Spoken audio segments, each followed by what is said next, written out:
Chapter 1. College Life Sucks. You are listening at FameTV.info. Get up, Ethan.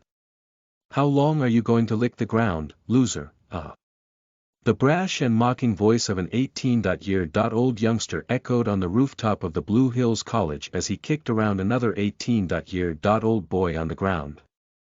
"Ha, Ken, go easy on him.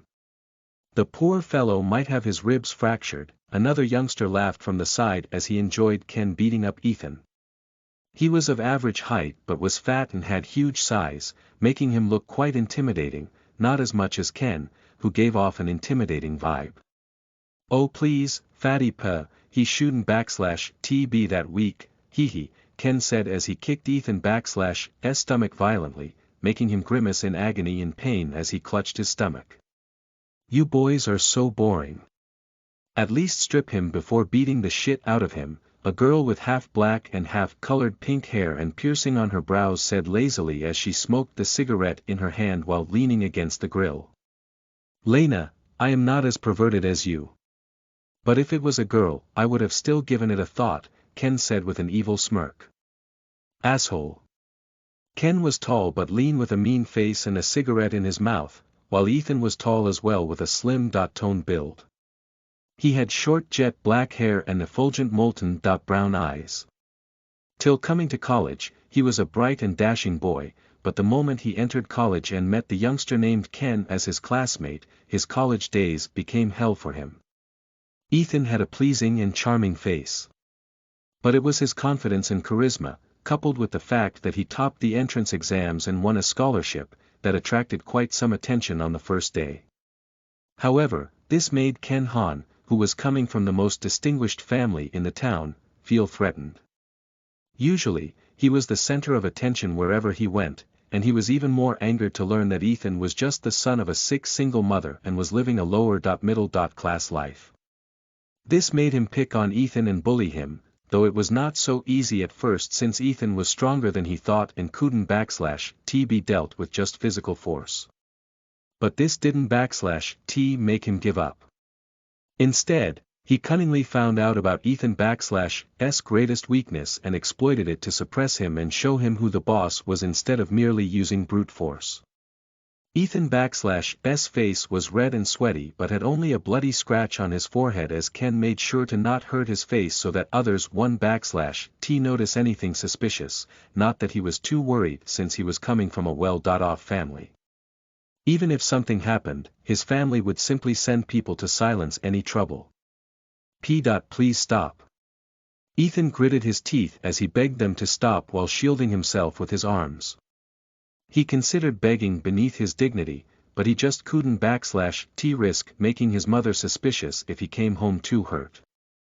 "Ah, look at this girl. He /'s gonna cry, Humph, who told you to come empty-handed without my booze?" Ken asked as he stepped on Ethan /'s back.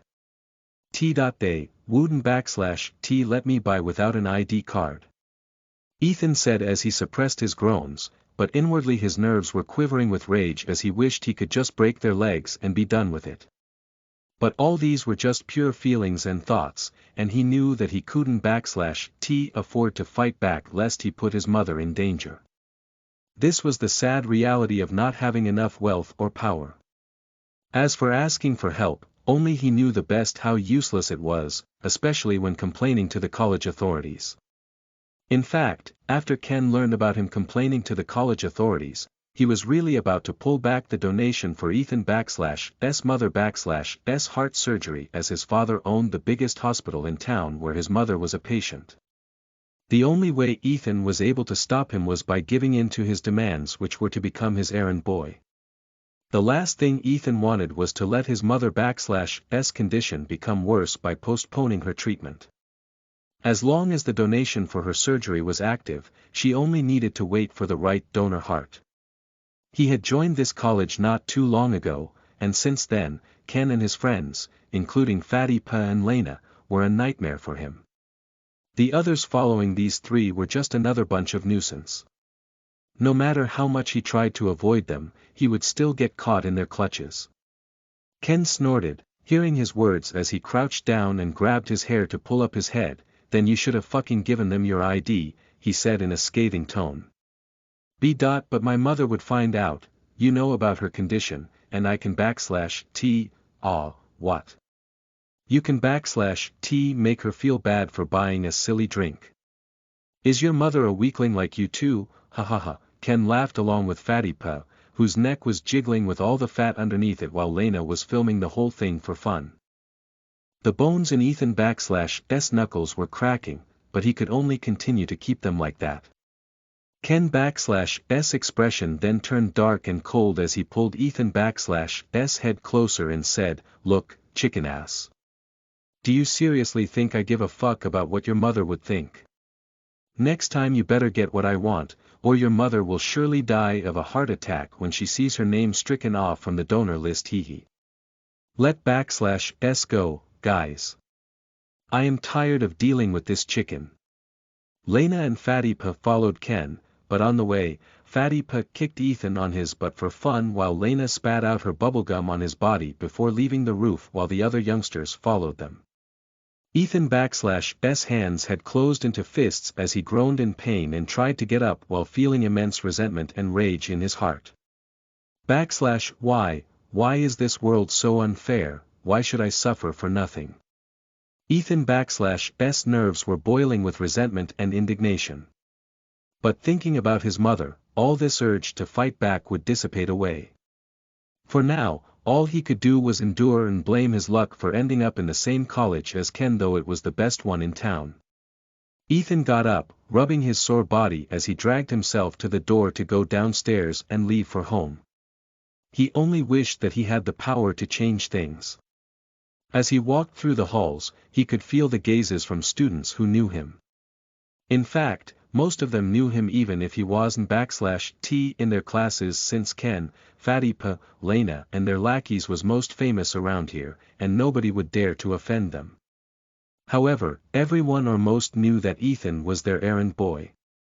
And as he walked past the halls, he could feel gazes of scorn and ridicule and even whispers of people calling him a loser and weakling. Some were even shooting him gazes of pity, but it only made Ethan feel even angrier since he didn't /T need their pity but their help. But none of them ever helped him, even when he looked at them for help whenever he got bullied right in front of them. So all of them were the same in his eyes. He realized that the world would never give a shit about him, no matter how pathetic he was. In fact, the more pathetic his situation was, the fewer people would care. With these bitter thoughts, he slowly walked back home. Listen to the full novel at FameTV.info, direct link in the description.